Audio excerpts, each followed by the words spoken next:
Welcome to the Fit and Feel podcast, your go-to source for all things health and nutrition. Here we are on a mission to simplify complex ideas, explore cutting-edge topics, and provide you with actionable strategies to help you maximize your training, your nutrition, and optimize your overall health. I'm your host, NikkiFit, a functional nutrition practitioner, a certified strength and conditioning expert, and to top it all off, an IFBB pro bodybuilder, and I have helped hundreds of men and women just like yourself balance their hormones, find freedom with food, and truly create the physique of their dreams. Each episode, we will dive in to the latest research on fat loss and training protocols. We will discuss gut health and healing the body through functional nutrition. And also, to each episode, we will be giving you invaluable, actionable strategies that will help you smash and conquer all of your fitness and nutrition goals. So sit back and relax and get ready to expand your mind, challenge your assumptions, and discover something new. Ladies and gentlemen, welcome to the Fit and Fuel podcast.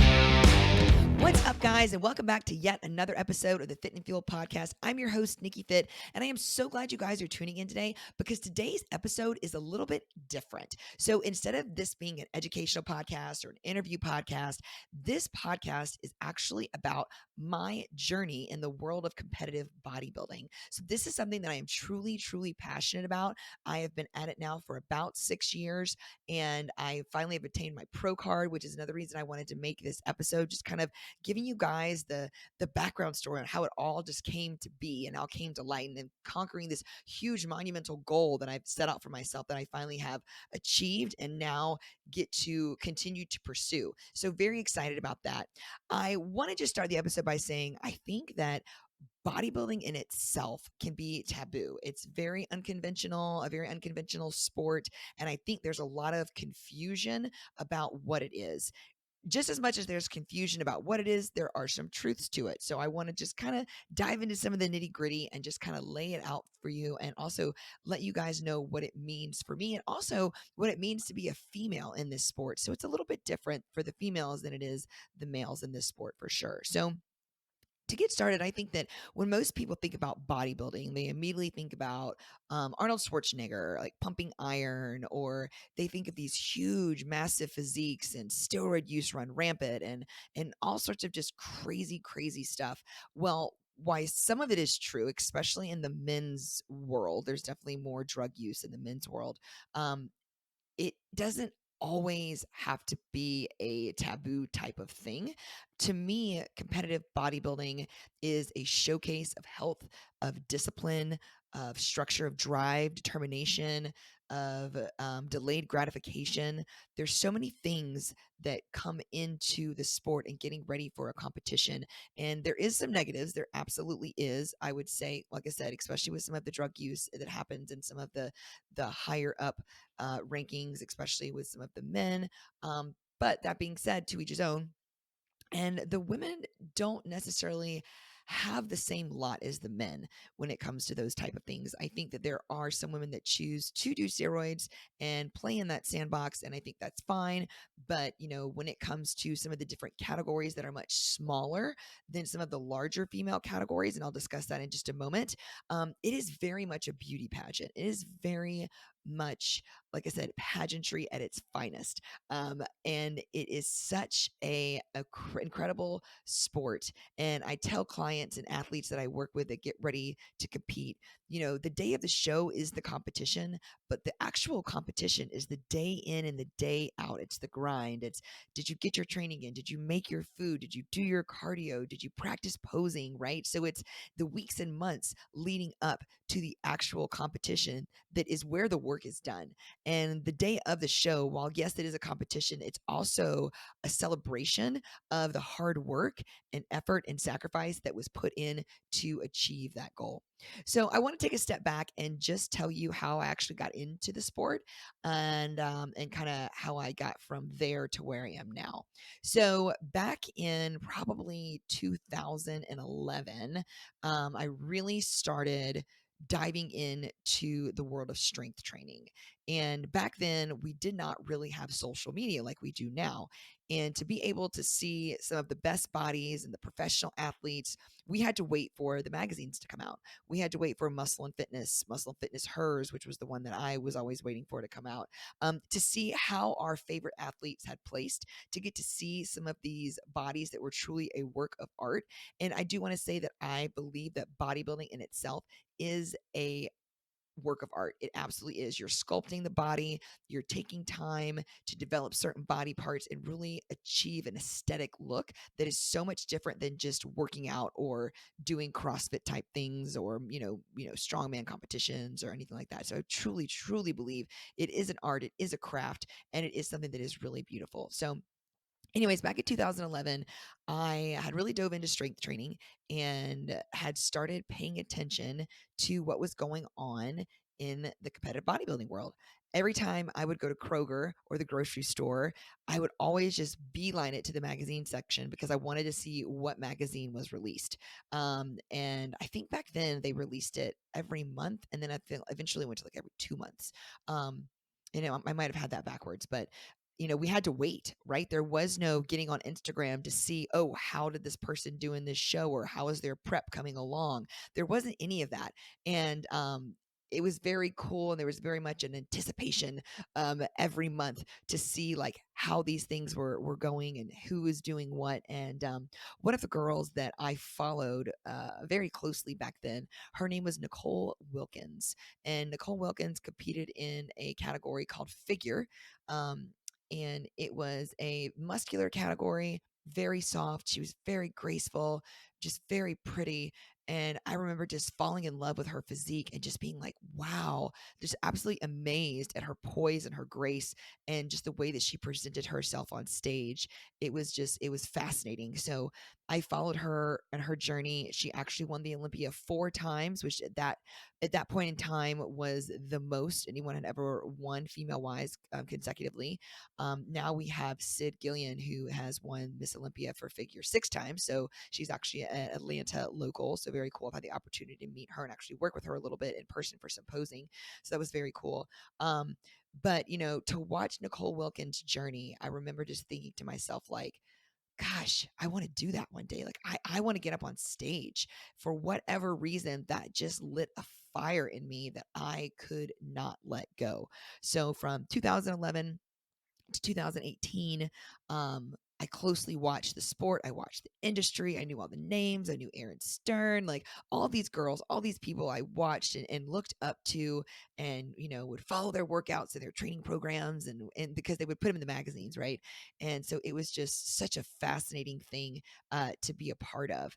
And so back in 2018, actually, it really was probably more like 2017. So 2011 is when I got interested. 2017 is when I decided I was going to do something about it. Now, granted, the whole entire time I'd been strength training for aesthetics, trying to build my body. And it was a journey for sure. And I wanted to really point out the years, because I work with a lot of clients when it comes to weight loss, nutrition, transformation, recomping their bodies.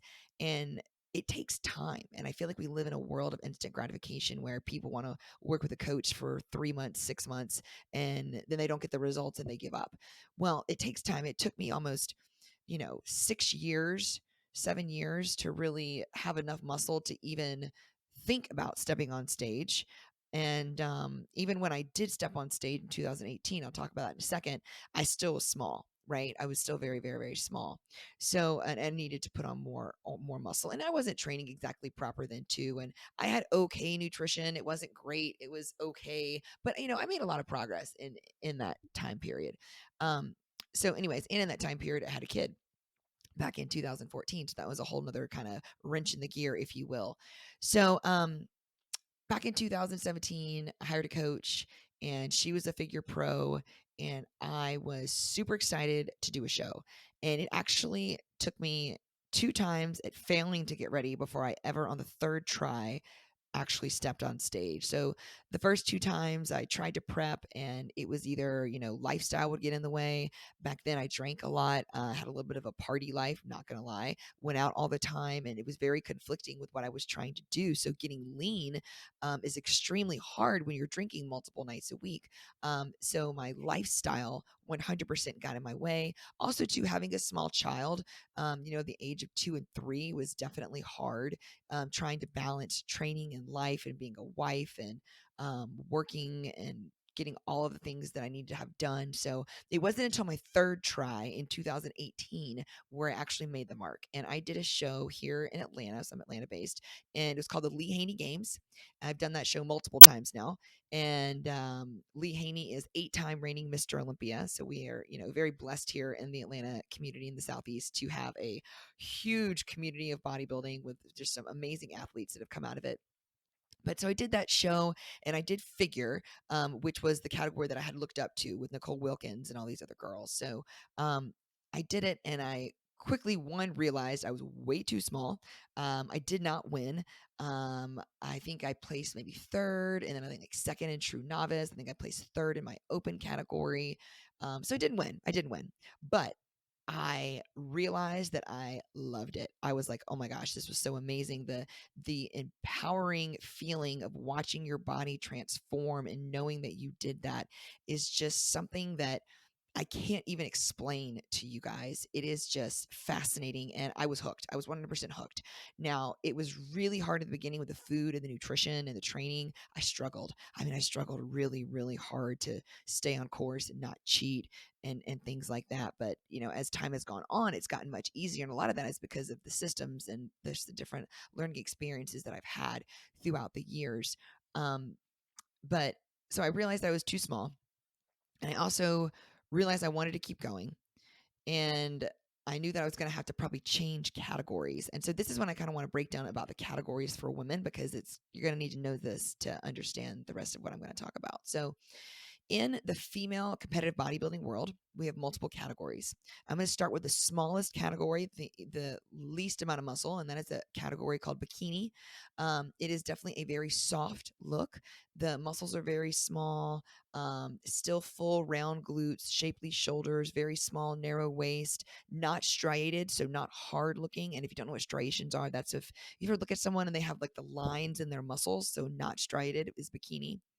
And then they have wellness, which is a newer category, which is what I actually compete in now. I started with bikini, but I'll get there in a minute. Which is wellness. And wellness is very similar to bikini in the criteria of it's a very shapely, very sexy, very soft look. Striations are discouraged, but the difference is it is an unbalanced category. Most categories in the NPC and the IFBB are looking for symmetry on the top and the lower half, but this one is looking for a more dominant lower half. So fuller glutes, fuller legs, still the tiny waist, still the very soft feminine upper body. So moving on from that, you have figure. So figure is going to be a little bit bigger, a little bit more striated, but not too hard. They are definitely looking for a V taper. So their posing displays their back and their width of their lats, coming down to a narrow waist and also having nice full legs and a quad sweep. So that's a really pretty category as well. It's the one I originally fell in love with. After that, there's women's physique.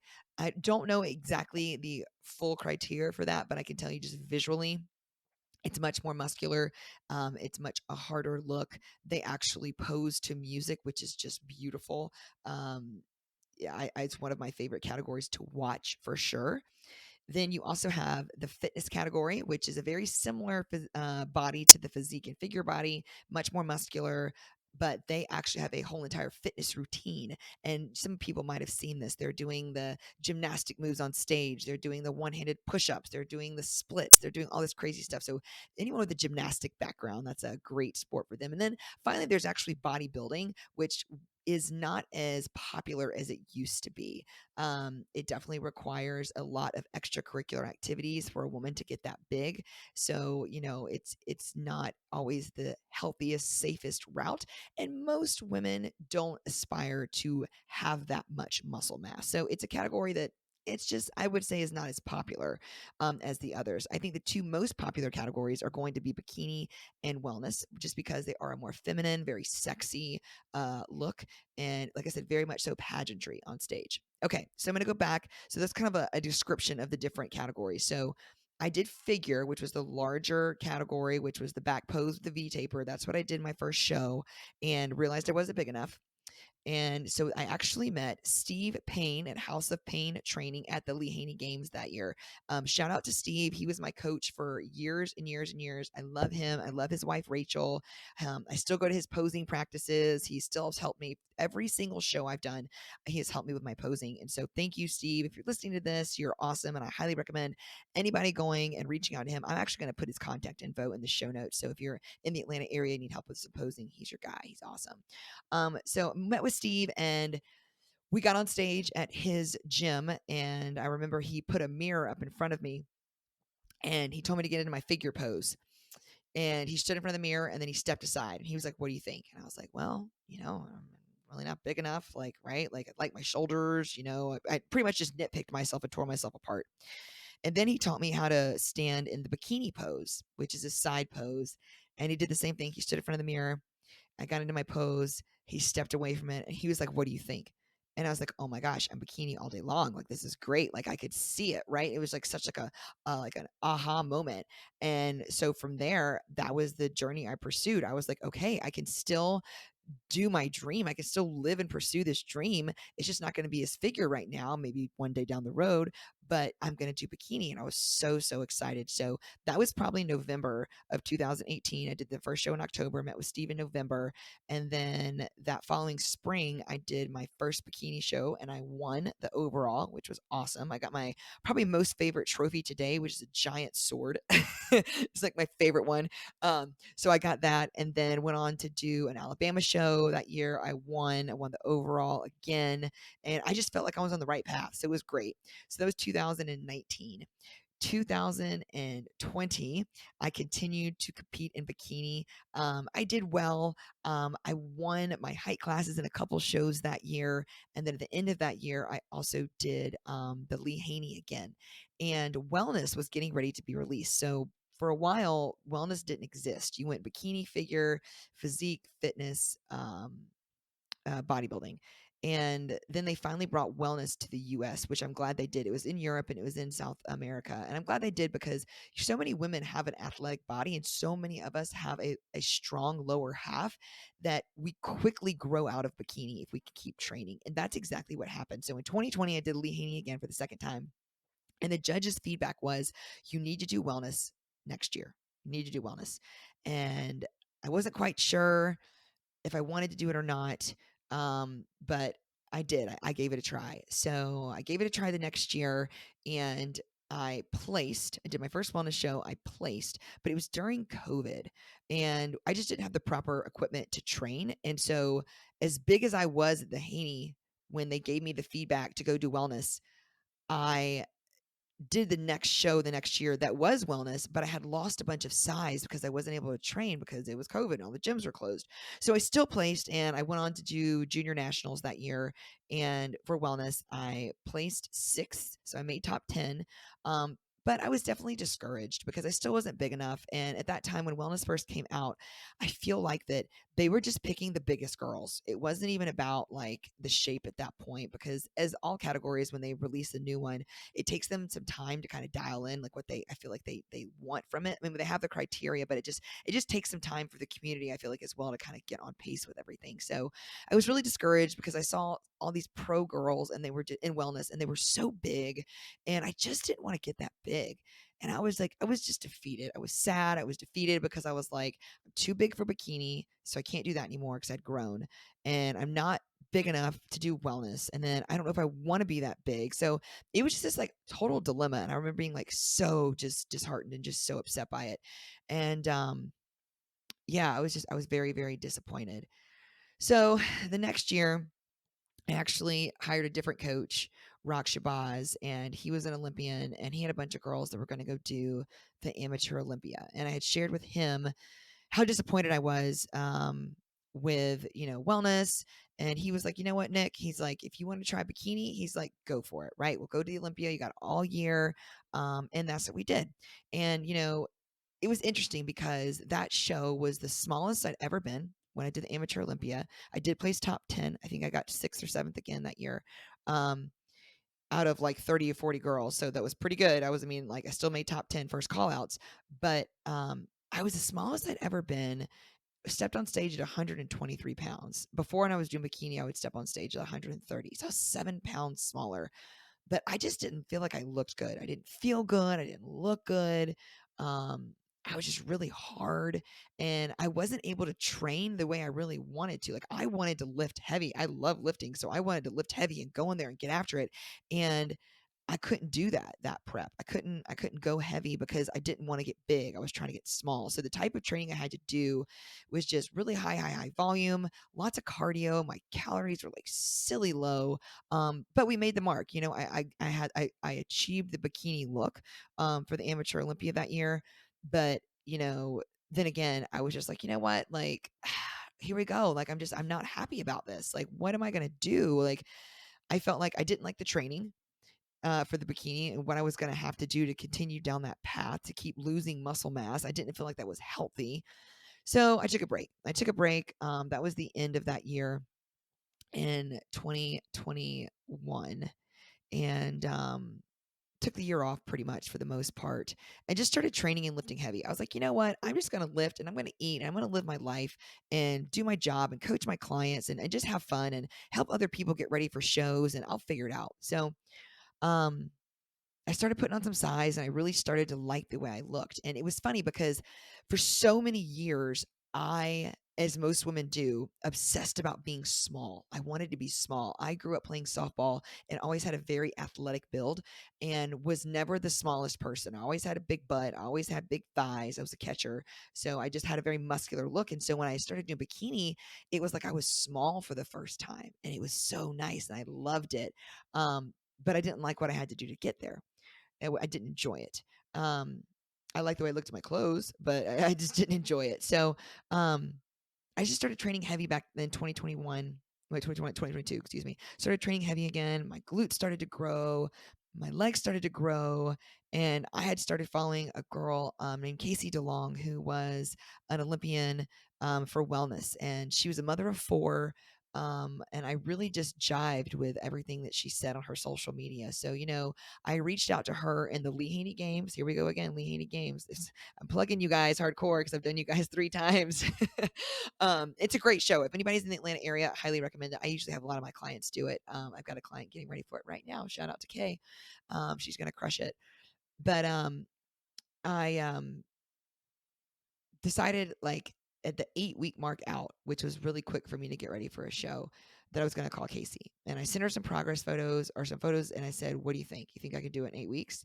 And she was like, I think you can. Let's do it. So we went into like full blown like prep mode. Like I said, I'd already put on some size because I've been just eating and training my butt off for like a year. And went in and did well. I cleaned house. So I won the overall that year. So that was in 2022. I won the overall, which set me up to be nationally qualified to go compete in the North American Championship this year in 2023 to be eligible to try to win my pro card. So after that, you know, took some time off, started training, back to the drawing board. Holidays came, ate, train.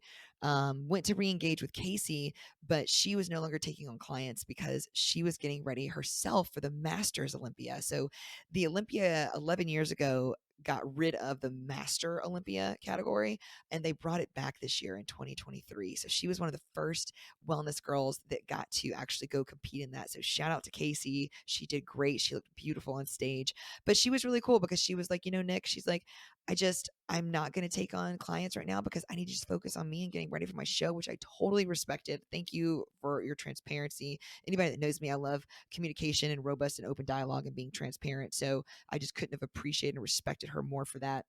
And around the same time, I was playing on social media, and Dr. Sunny Andrews had posted, I had never seen her post this before, that she was accepting clients. And I was like, okay, universe, I hear you. I hear you.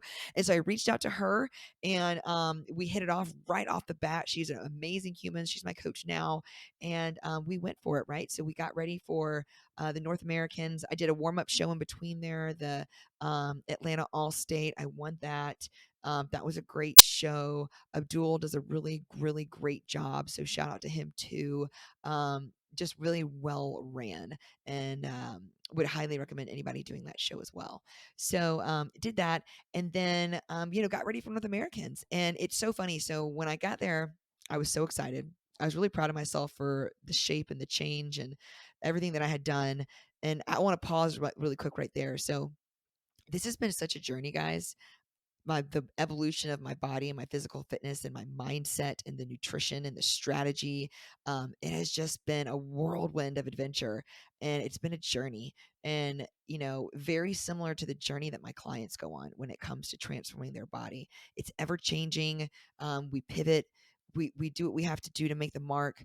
But you got to just embrace it. I know people say embrace the journey. It's so cliche, but it is. You just have to give yourself time and grace, and just know that it's a marathon, not a sprint. When it comes to living a healthy life, when it comes to recomping your body or doing anything physically, heck, even mentally, spiritually, emotionally, financially, in business, it takes time. It takes work. It takes dedication. And you got to give yourself grace. You got to be patient with yourself, because it is not something that happens overnight. So back to my story. So I got to North Americans and I got backstage and I started looking around. Now, I was super happy with how I looked. When it comes to competing, you're only really competing against yourself, and people that are competing have heard that before, because you compete with yourself to bring the best version of yourself each time to the show. Always beating that last package is what we call it, beating that last body that showed up. What critiques did the judges give you? What do you need to improve on? And really bringing that each time. And I got backstage, and I remember telling Sunny, I said, these girls are big, right? And I'm small. I looked so small compared to them. I was like freaking out. Going in, I was super confident. I was like, with my conditioning and just my overall aesthetics, I was like, I feel like I'll make top 10. I was very confident in that, confident that you'll probably get top 5 at least. So I just, like I said, I told her, I was like, I'm worried. I'm so worried. But I remember her taking a picture of me backstage, and I was getting pumped up and warmed up, and she would like sent it to me. She's like, you're good. You got this. Right. So anyways, went on stage. I competed at North Americans in Masters 35 plus and also in the Open. So that was really cool. I placed first in my height class, which was height class C, and that's what obtained the pro card. And then the way the shows work is, after you compete in each height class, the winners of each height class go back on stage to compete for the overall. So competed for the overall and won that, which was awesome. I thought that was super, super awesome. Very, very cool. And then I did really good in the Open. So I got second in the Open, but at prejudging, and I'm going to just go over this very quickly. I'm not going to harp on this at all. At prejudging, they moved me to the center box. So the way it works on stage is that when you're in comparisons, there's a box in the center and there's lines off to each side and there's dots. And so they move the girls in order of who is going to be first, second, third, fourth, fifth, sixth, whatever. And so whoever's in the center box, when they're done comparing, is usually the overall winner, right? So I got moved to the center box, and so I was like, man, I just got 2 pro cards. That was awesome, right? So super excited about that. But then the night show came, and they actually gave me second and gave the girl that was beside me the first place title and her pro card. So kudos to her. Glad somebody else got a pro card, but still an amazing experience. So like I said, won the overall Masters 35 plus, won my height class, pretty much won my height class in the Open, but it is what it is. It was still a wonderful experience. The moral of the story is I got my pro card, and I checked the box. I did what I set out to do. So very, very, very cool. I will say that I'm really looking forward to 2024. Being able to compete on the pro circuit is going to be very exciting. So I no longer can do amateur or national level shows. I have to do pro shows. And this is just something that I've been really dreaming about since 2011. And here we are in 2023, and really started working hard for it in 2017. So it's been a 6-year-ish journey to get to this point. And there's been a lot of sweat and tears and struggle, ups and downs, highs and lows, but very proud and excited to have made the mark. And I feel like I can relate to my clients so much more when it comes to nutrition coaching and body transformation, weight loss, body recomp, whatever it is, because of the struggle and the journey that I have gone through. And I know what it takes, and I know what it feels like, and I know the emotion, and I know the stress and the doubt and the negative self-talk and all of this stuff that goes on when it comes to really trying to change your physique, change your health. And, it's an honor to be able to hold my client's hand and kind of meet them where they are and to understand what they're going through, and then also just give them feedback and share with them just tips and tricks and things that I've learned going through my own struggle and my own journey, and taking like a way step back years and years and years back. I was not always fit. Yes, I played competitive softball at a very high level, but after I quit, I gained a ton of weight. I got up to 180 pounds at my heaviest. Like, I was not thin. Like, I was fat. Like, I mean, let's just call it like it is. Like, I was fat. Um, and then I started running, and then I fell in love with running, and I lost a bunch of weight. And then I fell in love with strength training, and then I went and got a personal training certification. And then the rest was kind of history. It just morphed over time and over years. So really my health and wellness journey started back almost in 2008. So 2008 to 2023, it has been an adventure. Like I said, it's been a lot of struggle and strife, but being able to understand what it takes and being able to really help individuals feel better, move better, live better, have autonomy later in life. If you don't know what autonomy is, it's being able to do things on your own without the help of others. I'm very blessed and very grateful that the world of competitive bodybuilding has led me down that path in helping others. Now, most of the people I work with, they're not competitive bodybuilders. I have a handful of people that I work with. Most people are just your average people just wanting to be better, wanting to understand how to properly eat and fuel their body. And some are wanting to take it to the next level. I get a lot of people who have about 80% of it figured out, and there's just this 20% that's just messing them up. And then I get to come in and kind of just, pull the curtain back and be like, guys, this is it. This is your sticking point. This is what's going on. This is the hurdle that you're facing, and being able to really like work through these struggles with people is just amazing and inspiring. And I would not absolutely have it any other way. So, you guys, that's kind of my journey when it comes to my road to pro. So people say, it started many, many years ago. I've done many, many shows. This was my 11th show that I've done, and I'm not done yet. Goal is in 2024 is we're going to aim for the sky, and we're going to aim for the stars, and we're going to try to qualify for Olympia. We'll see if it happens. To qualify for the Olympia, there's certain pro shows you have to win. So that is the goal for 2024, is to go out there and crush it and see what I need to do to improve, to be better. Right now, I am in a little bit of a growth phase. I'm slowly reverse dieting right now, bringing calories back up really slowly.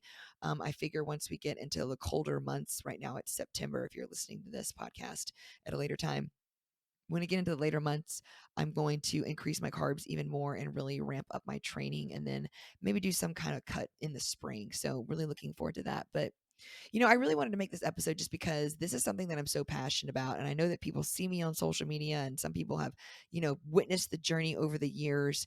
And it's just something that's so fun. And I just have fell in love with the sport. And I just highly recommend for anyone at any point in time in their life, or at one point in time in their life, to really see what you're made of. There's a really cool quote from Socrates, and it says that no man has the right to be an amateur in the matter of physical training.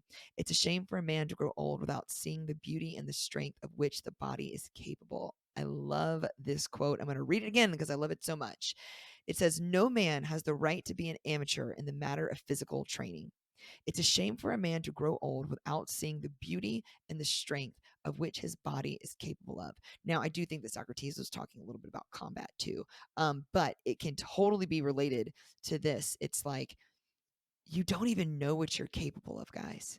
You don't even know. I don't even know what I'm capable of at this point, right? Like, we can dream and we can hope and we can aspire and we can work our tails off to get there. And I'm telling you, if you set your mind to whatever goal you want to achieve, you absolutely can achieve it.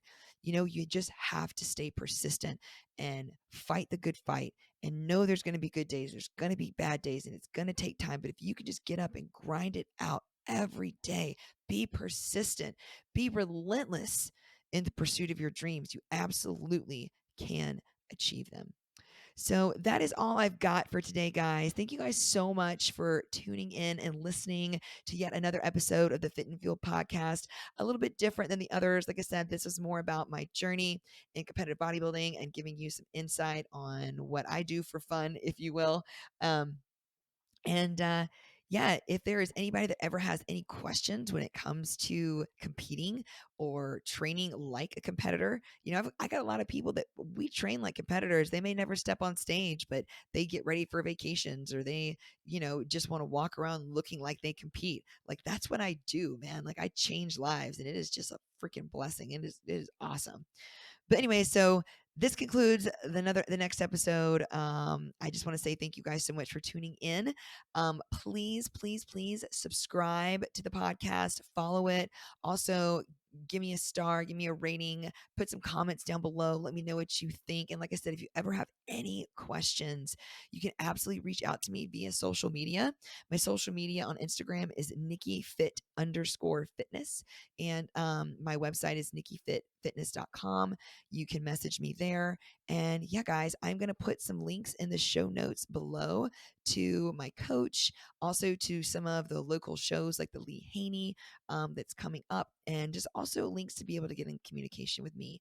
So I am here to help you guys in any capacity. I love talking about food. I love talking about training. So if you've got any questions, like I said, bring them on. All right, guys, thank you guys so much for tuning in, and I will catch you guys on the flip side.